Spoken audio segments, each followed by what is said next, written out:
So what we've got to do is make that change in those standards. That's where the shifts happen. It doesn't happen any other place. And I'll give you a very simple example. If you want to know the difference in people's lives, it all comes down to what are the things that are must for you versus shoulds. So let me tell you this. We said to have an extraordinary life, you got to have an extraordinary psychology, right? Extraordinary psychology means you got to live in an extraordinary state. To be in an extraordinary state, you got to condition your nervous system, your body, your physiology and focus to be at their best. Do you agree with this? Yes or no? Then to do that, though, you can do that. Why doesn't everybody? Not because you can't. We all have the ability. It's because of our standards. I remember a time early in my career, I was about 24, and I went to do a seminar in Boston. And in those days, a big seminar for me was like 125 people. And it was a 3-day seminar, and we worked around the clock, and people made such extraordinary changes in their life. And at the end of it, I was feeling so fulfilled. I was thinking, my God, I'm 24, maybe 25 at the time, and I am so happy because I have found my mission in life. I'm doing what I love. It's making a difference in people's lives. This is extraordinary. So we finished about midnight on the Sunday night. And around midnight, you know, I'm still wound up, so I don't feel like going to bed. So I decided, okay, you know, let me take a walk here, and I decided to go through Copley Square. If you've been through Copley Square, you know it's a pretty neat place. Because in Copley Square, you can look up and you can see buildings that were here before we were known as the United States, and beside them you see skyscrapers that are new. It's a pretty cool place. So I'm walking around midnight on Sunday night. There's nobody in Copley Square midnight on Sunday night. And I'm walking along, and I see this guy in the distance, and he's kind of stumbling back and forth between the gutter and the sidewalk. He's got a long trench coat on, his head's down like this, he's holding a brown bag, and I can start to smell him even before I get there, and I'm thinking, you know, this guy is obviously drunk. And as I started to get closer, I thought, I bet he's going to beg me for some money. And sure enough, whatever you focus on life tends to happen, doesn't it? So sure enough, he gets real close to me, and I thought all of a sudden he wasn't going to do it, and all of a sudden he popped his head up. It was really weird. He went, Mister! He had this really bizarre looking sounding voice. He went, Mister, could you loan me a quarter? And I thought, do I want to reward this behavior? And then I thought, I don't want him to suffer. Do you have this dilemma sometimes? Like, you know, I'm not here to judge. So years ago, I finally decided I always just give. Even the person's pulling a scam, that's for them to deal with. If I have the ability, then I give. And so I thought, well, could I teach him something?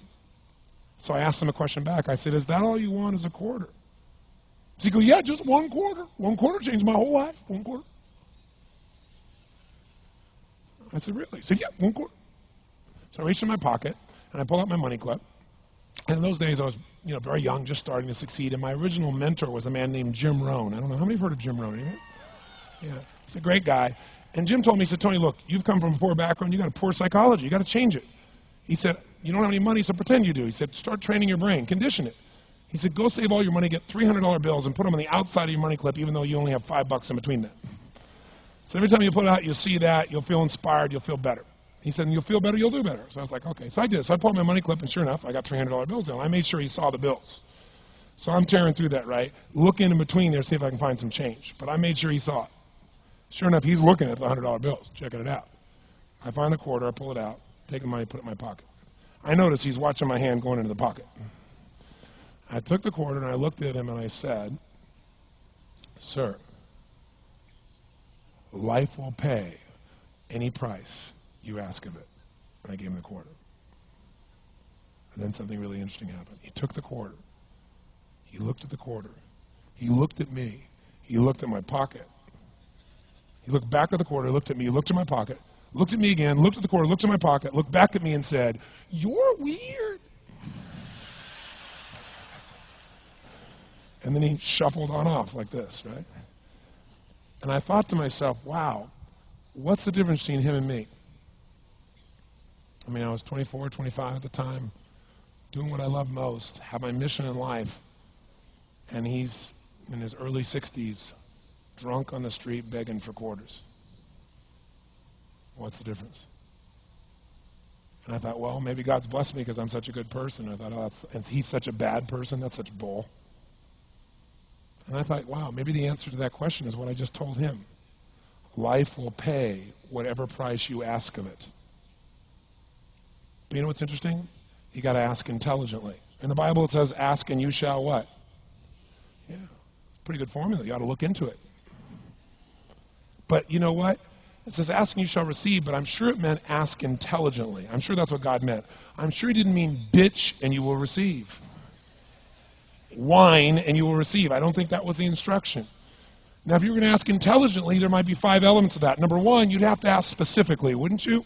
You wouldn't ask in a general way. People do that all the time. They go, I want more money. Fine, here's $1, get out of here. Very often, you're getting what you're asking for. You're just not aware of how general you're asking. Clarity is power. The more clear you are about exactly what it is you want, the more your brain knows how to get there. Your brain is a servo mechanism. It's like a bomb. Those bombs, those missiles, they have a servo mechanism. So if the target moves, it knows what the target is, it follows it. Your brain, when you condition it, knows exactly what to go for and it'll find a way to get there. Do you ever buy a certain outfit or a certain car and suddenly see that car outfit everywhere? How many of you have had that experience? Say, aye. How come that car outfit's everywhere? It always was everywhere, but now you notice it. And the reason is because there's a part of your brain called the reticular activating system, the RAS. That part of your brain determines what you notice and what you don't notice. Your brain spends most of its time trying to make sure you don't notice because you'll go crazy if you notice everything. But when you decide what's most important to you, your brain goes after it. Everyone I know who's successful builds what I call an RPM plan. An RPM is built on the metaphor that the way to get from where you are to where do you want to go to the fastest is you got to build power, like in a car, RPMs. And the R stands for they know the result they're after. They know what they want precisely. If you don't know exactly what you want or you let yourself get beyond that into something general, you're not going to achieve it. Clarity is power. You've got to know the specific result you're after. What do you want? If you can't answer that question right now in your personal life, in your body, in your relationships, in your finances, in your spirituality, then you're not going to be as fulfilled as you want to be. Today we're going to have you answer one of those questions at least. The second part of it, you got to know P, why you're doing it. Because you know what? You may get a big goal. Somebody says, I want to make $1 billion. I want to bring peace to the earth. Why? Because as soon as you come up with a goal, all the obstacles show up. And unless you've got enough emotional drive to break through that, you're never going to discover what it really takes. So you got to get yourself past that. And the way to get past that is have enough reasons. Reasons come first, answers come second. This man did not know what he wanted. He did not have enough reasons. To ask intelligently, you got to ask specifically. To ask intelligently, you got to know why you want it, have enough drive to make it happen, enough juice to make it happen. If you don't have enough reasons, you will not make it happen. And the M is, what is your massive action plan?